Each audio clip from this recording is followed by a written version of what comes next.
दुर्गा सप्तशती पाठ का 9वां अध्याय निशुंभ वध। सबसे पहले हाथ में पुष्प लें और अक्षत लें, तब हम कथा सुनते हैं। मैं अर्धनारीश्वर के श्री विग्रह की निरंतर शरण लेता हूँ। उसका वर्ण बंदूक पुष्प और सुवर्ण के समान रक्त पीत मिश्रित है। वह अपनी भुजाओं में सुंदर अक्षमाला, पाश, अंकुश और वरद मुद्रा धारण करता है। अर्धचंद्र उसका आभूषण है तथा वह 3 नेत्रों से सुशोभित है।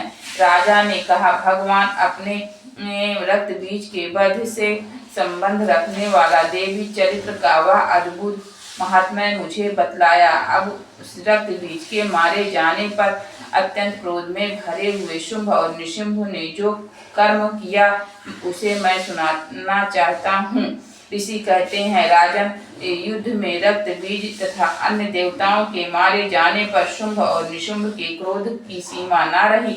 अपनी विशाल सेना इस प्रकार मारी जाती देख निशुंभ आमर्ष में भरकर देवी की ओर दौड़ा। उसके साथ असुरों का प्रधान सेना था। उसके पीछे पीछे, उसके आगे पीछे तथा पार्थ भाग में बड़े बड़े असुर थे, जो क्रोध में ओठ चबाते हुए देवी को मार डालने के लिए आए। महापराक्रमी शुंभ भी अपनी सेना के साथ मातृगणों से युद्ध करके क्रोधवश चंडिका को मारने के लिए आ पहुंचा। तब देवी के साथ शुंभ और निशुंभ का घोर संग्राम छिड़ गया। वे दोनों दैत्य मेघों की भांति बाणों की भयंकर वृष्टि कर रहे थे। उन दोनों के चलाए हुए बाणों को चंडिका ने अपने बाणों के समूह से तुरंत काट डाला और शस्त्र समूहों की वर्षा करके उन दोनों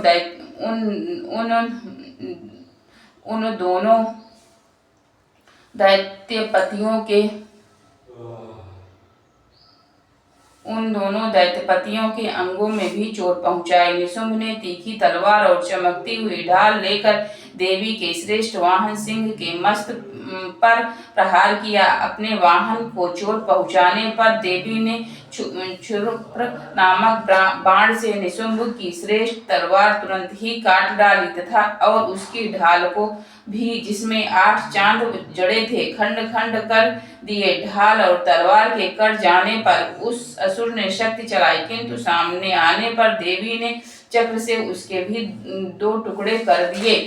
तो निशुंभ क्रोध से जल उठा और उस दानव ने देवी को मारने के लिए शूल उठाया, किंतु देवी ने समीप आने पर उसे भी मुक्के से मारकर चूर्ण कर दिया। तब उसने गदा घुमाकर चंडी के ऊपर चलाई, परंतु वह भी देवी के त्रिशूल से कटकर भस्म हो गई। तदंतर दैत्यराज निशुंभ को फरसा हाथ में लेकर आते देख देवी ने बाण समूह से उसे घायल कर धरती पर सुला दिया। उस भयंकर पराक्रमी भाई निशुंभ के धराशायी हो जाने पर शुंभ का बड़ा क्रोध हुआ और अंबिका का वध करने के लिए वह आगे बढ़ा। रथ पर बैठे बैठे ही उत्तम आयुधों से सुशोभित अपनी बड़ी बड़ी 8 अनुपम भुजाओं से समूचे आकाश को ढक कर वह अद्भुत शोभा पाने लगा। उसे आते देख देवी ने शंख बजाया और धनुष की प्रतीक्षा का भी अत्यंत दुस्साहस शब्द किया। साथ ही अपने घंटे के शब्द से, जो समस्त दैत्य सैनिकों का तेज नष्ट करने वाला था, संपूर्ण दिशाओं को व्याप्त कर दिया। तदंतर सिंह ने भी अपनी दहाड़ से, जिसे सुनकर बड़े बड़े गजराजों का महान मद दूर हो जाता था, आकाश, पृथ्वी और 10 दिशाओं को बुझा दिया। फिर काली ने आकाश में उछलकर अपने दोनों हाथों से पृथ्वी पर आघात किया। उससे ऐसा भयंकर शब्द हुआ जिससे पहले की सभी शब्द शांत हो गए। तत्पश्चात शिवदूती ने दैत्यों के लिए अमंगल जनक अट्टहास किया। इन शब्दों को सुनकर समस्त असुर थर्रा उठे, किंतु शुंभ को बड़ा क्रोध हुआ।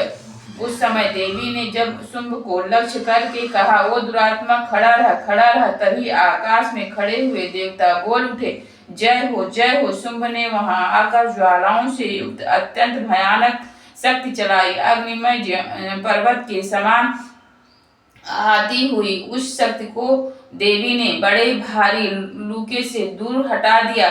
उस समय शुंभ के सिंहनाद से तीनों लोग गूंज उठे। राजन, उसकी प्रतिध्वनि से वज्रपात के समान भयानक शब्द हुआ, जिसने अन्य उस सब शब्दों को जीत लिया। शुंभ के जलाए हुए बाणों के देवी ने और देवी के चलाए हुए बाण के शुंभ ने अपने भयंकर बाणों द्वारा सैकड़ों और हजारों टुकड़े कर दिए। तब क्रोध में भरी हुई चंडिका ने शुंभ को त्रिशूल से मारा। उसके आघात से मूर्छित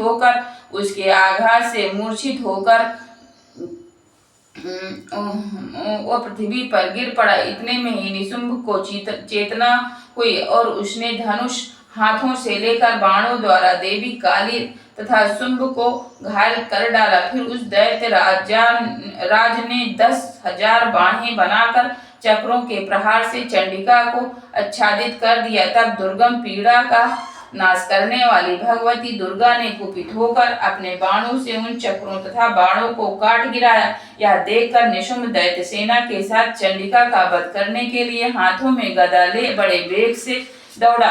उसके आते ही चंडी ने तीखी धार वाली तलवार से उसकी गदा को शीघ्र ही काट डाला। तब उसने शूल हाथ में से ले लिया। देवताओं को पीड़ा देने वाले निशुंभ को शूल हाथ में लिए आते देख चंडिका ने वेग से चलाए हुए अपने शूल से उसकी छाती छेद डाली। शूल से विदीर्ण हो जाने पर उसकी छाती से एक दूसरा महाबली एवं महापराक्रमी पुरुष खड़ी रह कहता हुआ निकला। उस निकलते हुए पुरुष की बात सुनकर देवी ठठाकर हंस पड़ी और खड्ग से उन्होंने उसका मस्तक काट डाला। फिर तो वह पृथ्वी पर गिर पड़ा। तदंतर सिंह अपनी दाढ़ों से असुरों की गर्दन कुचल कर खाने लगा। वह बड़ा भयंकर दृश्य था। उधर काली तथा शिवदूती ने अनन्याय दैत्यों का भक्षण आरंभ किया। कौमारी की शक्ति से विदीर्ण होकर कितने ही महादैत्य नष्ट हो गए। ब्रह्माणी के मंत्र पूत जल से निस्तेज होकर कितने ही भाग खड़े हुए। कितने ही दैत्य महेश्वरी के त्रिशूल से छिन्न भिन्न हो धराशायी हो गए। वाराही के थूथुन के आघात से कितनों का पृथ्वी पर कचूमर निकल गया। वैष्णवी ने भी अपने चक्र से दानवों के टुकड़े टुकड़े कर डाले। इंद्री के हाथ से छूटे हुए वज्र से भी कितने ही प्राणों से हाथ धो बैठे। कुछ असुर नष्ट हो गए, कुछ उस